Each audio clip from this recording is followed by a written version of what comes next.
Basit bir kek yapmak istiyorum. Malzemeler bunlar. Her şey var ama bilgi ve beceri gerekiyor. Kekin tarifi Oktay Usta'da var. 4 tane yumurtamızı karıştırma kabımızın içerisine kırdıktan sonra 1,5 su bardağı toz şekeri döküyorum. Bismillahirrahmanirrahim diyor ve şekerle yumurtayı köpürtmeye başlıyorum.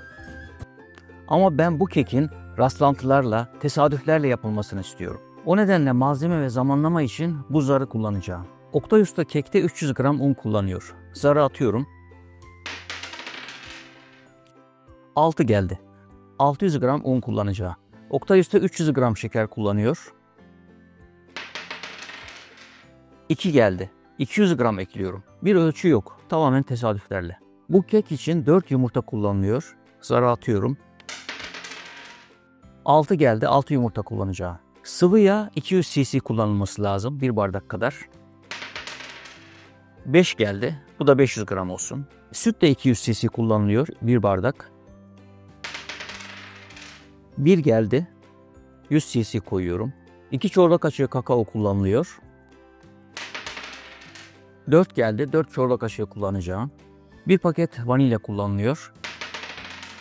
1 geldi. 1 paket vanilya kullanacağım. Oktay Usta 1 paket kabartma tozu, 16 gram kabartma tozu kullanıyor.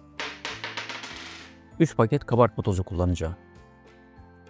Kullanılacak malzemeleri zarla belirledim. Karıştırma sırasını da zarla belirledim. Peki mikser kullanabilir miyim? Rastgele olacaksa mikser kullanamam. Önce sıvı yağ döküyorum. Yumurta püf noktası neydi? Şöyle daldırıyorsunuz. Sonra parmak ucunu döndürün. Şeker tanecikleri gelmiyorsa bu tamam demektir. Şimdi süt. Unu test süzgecin içine alıyorum. 1 paket vanilya, 1 paket kabartma tozu. Şöyle eliyoruz. Elediğimiz zaman performansı daha iyi oluyor. Unu kullanırken elek kullanabilir miyim? Hayır, kullanamam. Tesadüf ve rastlantıda elek olmaz. Direkt karıştırıyorum. Kabartma tozu ve vanilyayı ekliyorum. Kakaoyu ekliyorum. Keki fırına koyarken fırın kabı kullanacak mıyım? Hayır, kullanamam. Tesadüf ve rastlantılarla herhangi bir şekil, mantıklı bir oluşum, mantıklı bir dizayn, bir tasarım düşünülemez. Onun için fırın kabı kullanamıyorum. Direkt tepsiye dökeceğim. Güzelce her yerini yağlayalım kalıbımızdan güzelce ayrılması için. Önceden ısıtılmış 180 derecelik ısıtılmış fırına gidiyor. 25 dakika 180 derecede kalacak. Hiç kapağını açmadan 160 dereceye düşürüyoruz. Toplamda 40 ile 50 dakika arasında pişiyor kekimiz. Fırın maksimum 250 dereceye çıkıyor. Bunu 6 olasılığa böleyim. 40, 80, 120, 160, 200 ve 250 derece olsun. İlk pişme için zara atıyorum. 1 geldi, 40 derece olacak. İkinci pişme için 5 geldi, 200 derece olacak. Peki fırında ne kadar kalacak? 6 süre dilimi tespit ettim. 45 dakika, 60 dakika, 75, 90, 105 ve 120 dakika. Her şeyi tesadüf ve rastlantılarla belirlemeye çalıştım. Şimdi sıra fırına vermeye geldi.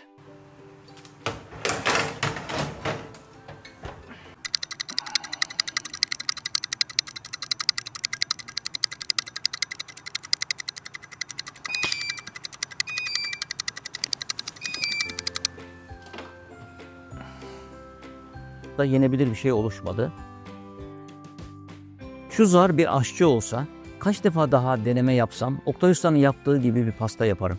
Tesadüf ve rastlantılarla. Binlerce defa deneme yapsam belki birinde ona yakın bir pasta oluşabilir.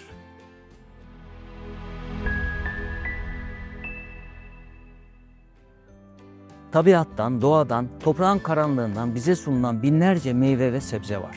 Binlerce çiçek var. Buna benzer özgün bir kalıp taşımayanı var mı? Hepsi özgün tasarımlar. Hepsi rengarenk. Tek bir kötü tasarım yok. Peki bu tabiattaki, doğadaki meyve ve sebzelere insan eli değince ne oluyor?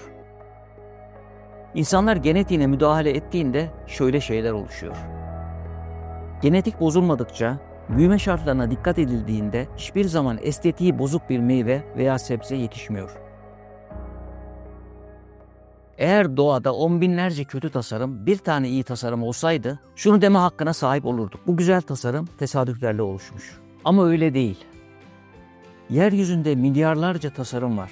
Bitkiler, ağaçlar, meyveler, sebzeler. Ve bunlar benim hazır malzemelerle kek yapmama benzemiyor. Ben keki hazır malzemelerden yaptım. Karıştırıp bir kek yaptım. Peki bitkiler kendi malzemelerini kendileri nasıl hazırlıyor?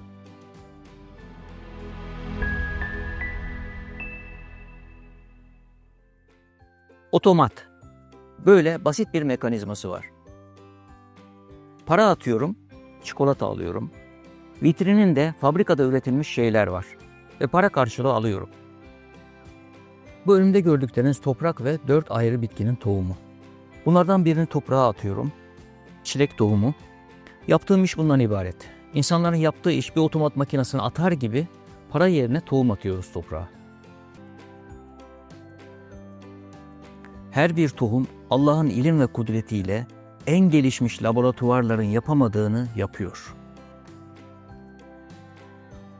Bir de her biri için özel bir koku yaratılıyor.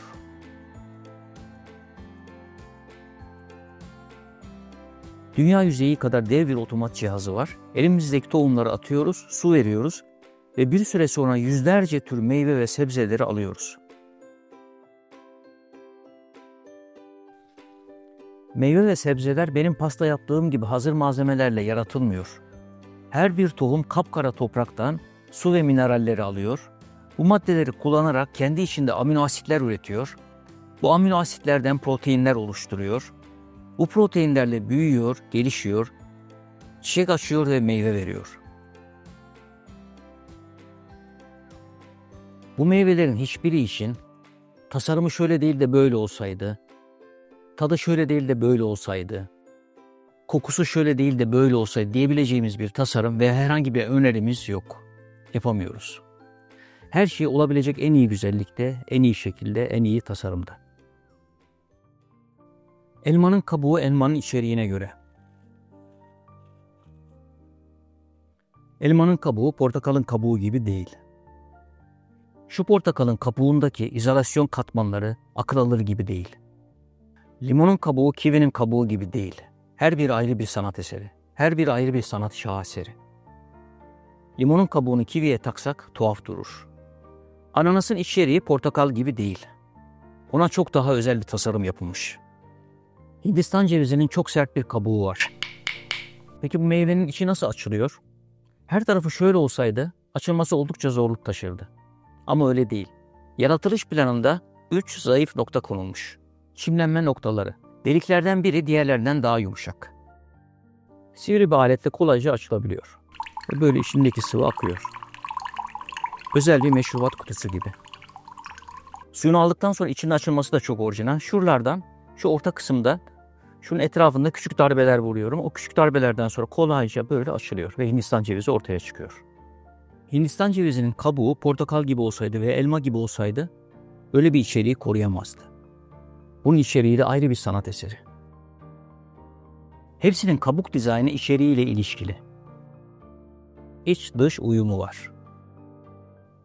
Yeryüzündeki her şey olabilecek en iyi tasarımda, en iyi renkte. Basit bir kek için bile usta gerekiyor. Şu pastayı gördüğümde biri tarafından yapılıp yapılmadığını tartışmam. Sağa sola bakarım kim yaptı diye. Sadece kimin yaptığını ararım. Enfes bir ev yapımı kek tarifi paylaştım sizlerle sevgili seyircilerim. Şu pastadan sanat olarak daha geri herhangi bir meyve var mı?